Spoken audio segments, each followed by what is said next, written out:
Hello, ഇന്ന് കുറച്ച് മാനിറച്ചി കിട്ടിയിട്ടുണ്ട് കേട്ടോ. ഇത് കറിയാക്കാൻ വേണ്ടിയിട്ട് ഞാൻ ചെറുതായിട്ടൊന്ന് അരിഞ്ഞെടുക്കുന്നുണ്ട്.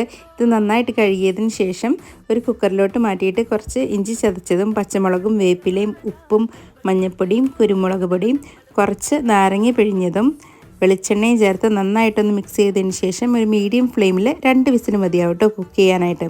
ഇനി ഒരു ചട്ടിയിലേക്ക് വെളിച്ചെണ്ണ ഒഴിച്ച് കുറച്ച് വെളുത്തുള്ളി ചതച്ചതും പച്ചമുളകും സവാളയും വേപ്പിലയും എല്ലാം കൂടി ചേർത്ത് നന്നായിട്ടൊന്ന് വഴറ്റിയെടുക്കണം.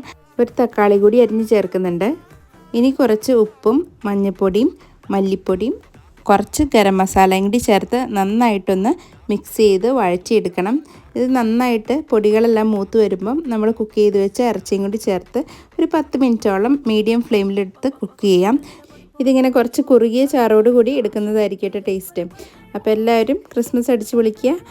ചാനലൊന്ന് സബ്സ്ക്രൈബ് കൂടി ചെയ്യണേ. അപ്പോൾ ഇനി അടുത്ത വീഡിയോയിൽ വീണ്ടും കാണാം. ടാറ്റാ.